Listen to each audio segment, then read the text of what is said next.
Assalamualaikum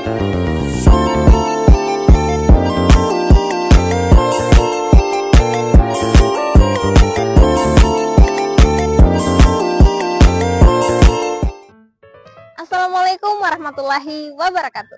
Perkenalkan, nama saya Putri Ayu Mardatila dengan NIM H0523071. Saya merupakan mahasiswi dari kelas PGSDC angkatan 2023. Adapun video ini dibuat guna memenuhi tugas dari mata kuliah, pengembangan kurikulum dan bahan ajar yang diampu oleh Ibu dosen Ibu Dr. Evi Segarawati Ampri SPD MPD. Untuk itu langsung saja kita cek video selanjutnya. Nah, langsung saja kita masuk ke materi pertama, yaitu prinsip-prinsip penerapan kurikulum dalam pembelajaran. Ada 12 prinsip dalam materi ini. Nah, yang pertama adalah prinsip aktivitas. Peserta didik yang memiliki aktivitas fisik ialah yang giat aktif dengan anggota badannya, membuat sesuatu, bermain atau bekerja, tidak hanya duduk dan mendengarkan, melihat, atau hanya pasif. Nah, selanjutnya ada prinsip motivasi. Ada tidaknya motivasi seorang individu untuk belajar sangat berpengaruh dalam proses aktivitas belajar itu sendiri. Beberapa cara untuk menumbuhkan motivasi adalah melalui cara mengajar yang bervariasi, mengadakan penghilangan informasi, dan memberikan stimulus yang baru. Nah, selanjutnya ada prinsip individualitas. Hendaknya selalu memperhatikan dan memahami serta berupaya menyesuaikan bahan pelajaran dengan keadaan peserta didiknya, baik yang menyangkut segi perbedaan usia, bakat, kemampuan, intelijensia, perbedaan fisik, watak, dan sebagainya. Selanjutnya ada prinsip lingkungan. Adapun lingkungan pembelajaran merupakan segala apa yang bias mendukung pembelajaran itu sendiri, yang dapat difungsikan sebagai sumber pembelajaran atau sumber belajar. Ada juga prinsip konsentrasi. Secara psikologis, jika memusatkan perhatiannya pada sesuatu, maka segala stimulus lainnya yang tidak diperlukan tidak masuk dalam alam sadarnya. Akibat dari keadaan ini adalah pengamatan menjadi sangat cermat dan berjalan baik. Di sini kebebasan juga termasuk dalam prinsip. Peserta didik tidak boleh melupakan kenyataan bahwa suatu disiplin pada awalnya harus dipaksakan dari luar menuju ke arah disiplin mandiri, khususnya disiplin yang menyangkut aktivitas dalam kelas pembelajaran. Selanjutnya ada prinsip peragaan. Dengan pembelajaran, berperaga peserta didik memperoleh pengetahuan baru terutama dengan pertolongan inderanya. Ada pula prinsip kerjasama dan persaingan. Untuk membantu individu peserta didik menjadi manusia yang demokratis, guru harus menekankan pelaksanaan prinsip kerjasama atau kerja kelompok. Nah, ada pula prinsip apersepsi. Apersepsi itu dapat membangkitkan minat dan perhatian terhadap sesuatu pembelajaran. Maka, pembelajaran harus dibangun melalui pengetahuan, sikap, dan skill yang telah ada.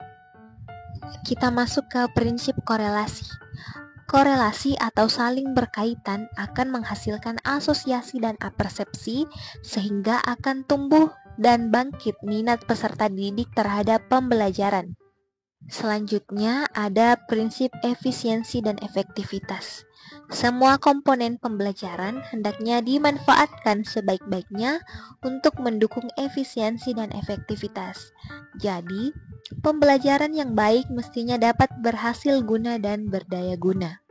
Yang terakhir ada prinsip globalitas.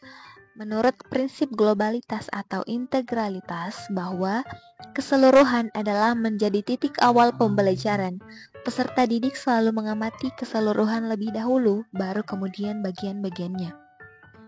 Selanjutnya kita melangkah ke materi komponen tujuan dalam kurikulum pendidikan. Komponen tujuan pembelajaran merupakan salah satu komponen yang penting diperhatikan dalam sebuah kurikulum. Hal ini disebabkan karena muara dari sebuah kurikulum pembelajaran terletak pada apa yang ingin dicapai. Keinginan untuk mencapai dari sebuah kegiatan inilah yang disebut dengan tujuan. Oke, Selanjutnya, taksonomi tujuan pembelajaran. Tujuan pembelajaran biasanya diarahkan pada salah satu kawasan dari taksonomi. Benjamin S. Bloom mengemukakan taksonominya yang meliputi kawasan pertama kognitif, kedua afektif, dan yang ketiga adalah psikomotorik. Nah, yang pertama ada kawasan kognitif. Kawasan kognitif adalah kawasan yang membahas tujuan pembelajaran berkenaan dengan proses mental yang berawal dari tingkat pengetahuan sampai ke tingkat yang lebih tinggi, yakni evaluasi. Yang kedua yaitu kawasan afektif. Kawasan afektif adalah salah satu domain yang berkaitan dengan sikap, nilai-nilai interest, apresiasi atau penghargaan, dan penyesuaian perasaan sosial. Yang ketiga ada kawasan psikomotor. Kawasan psikomotor ini sangat penting dalam pembelajaran yang berkaitan dengan keterampilan teknis atau pekerjaan praktis, seperti pendidikan jasmani, seni, keterampilan tangan, dan pelatihan profesional yang membutuhkan penguasaan teknik. Selanjutnya kita masuk ke materi penerapan pengukuran. Pengukuran dalam konteks pendidikan adalah proses yang menggambarkan performa peserta didik menggunakan skala kuantitatif atau sistem angka, sehingga sifat kualitatif dari performa tersebut diubah menjadi angka-angka. Pengukuran dapat didefinisikan sebagai proses pemberian angka kepada individu atau karakteristiknya berdasarkan aturan tertentu. Ini melibatkan penggunaan angka atau skala tertentu dan mengikuti aturan atau formula yang jelas. Nah, materi selanjutnya di sini adalah taksonomi Merrill. Taksonomi Merrill membagi tujuan-tujuan pendidikan jadi dua kategori, yaitu isi dan kinerja menurut teori Gagne, dan kategori isi berisikan fakta, konsep, prinsip, dan prosedur. Sedangkan kategori kinerja terdiri dari mengingat, menggunakan, dan menemukan. Namun, taksonomi Merrill ini tak sekomprehensif taksonomi Bloom, sehingga jarang sekali digunakan. Nah, di sini kita juga mempunyai materi produk pengembangan kurikulum sekolah dasar. Produk pengembangan kurikulum merujuk pada segala hasil atau komponen yang dihasilkan dalam proses pengembangan kurikulum suatu lembaga pendidikan atau program pendidikan. Pengembangan kurikulum adalah proses merancang, mengembangkan, dan mengevaluasi rencana pembelajaran yang akan digunakan dalam pendidikan formal ataupun non-formal. Komponen utama yang termasuk dalam produk pengembangan kurikulum diantaranya adalah yang pertama, dokumen kurikulum. Dokumen tertulis yang merinci semua aspek dari kurikulum seperti tujuan pembelajaran, struktur program silabus, rencana pembelajaran, penilaian, serta strategi pengajaran dan pembelajaran. Selanjutnya ada bahan ajar. Materi pembelajaran yang digunakan dalam kelas atau pelatihan seperti buku teks, modul, bahan bacaan, video, perangkat lunak pembelajaran, dan sumber daya lainnya yang mendukung pencapaian tujuan pembelajaran. Yang ketiga ada perangkat penilaian, yang merupakan bagian dari produk pengembangan kurikulum, meliputi alat-alat penilaian, rubrik, atau instrumen evaluasi yang digunakan untuk mengukur kemajuan siswa dalam mencapai tujuan pembelajaran. Ini sangat penting karena memungkinkan pengukuran efektivitas kurikulum dan memberikan umpan balik yang berguna bagi siswa dan pengajar. Yang keempat, ada program pengembangan karakter. Hal ini dirancang untuk membantu karakter positif pada siswa melalui berbagai kegiatan yang komprehensif. Program ini tidak hanya sebatas pada proses belajar mengajar di dalam kelas, tetapi juga melibatkan kegiatan ekstrakurikuler dan integrasi nilai-nilai karakter dalam aktivitas sehari-hari. Tujuan utama program ini adalah untuk mengembangkan nilai-nilai moral, kepemimpinan, dan kerjasama di kalangan siswa. Selanjutnya yang kelima adalah program pembelajaran remedial. Hal ini adalah sebuah program yang dirancang khusus untuk membantu siswa yang mengalami kesulitan dalam memahami materi pelajaran.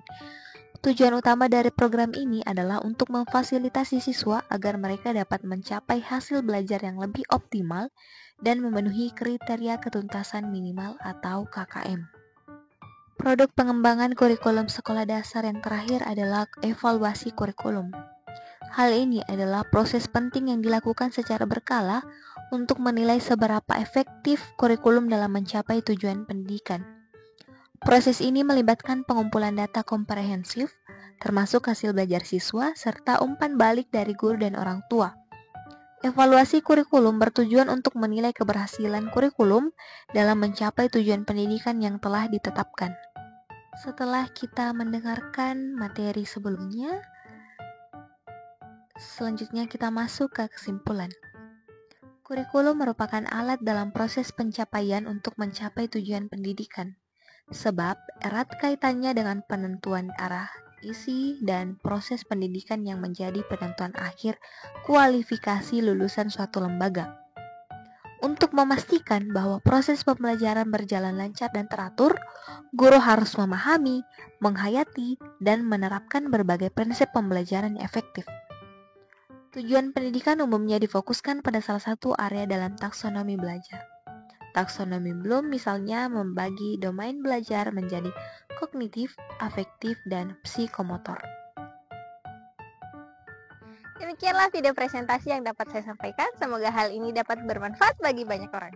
Dengan ini saya ucapkan wassalamualaikum warahmatullahi wabarakatuh.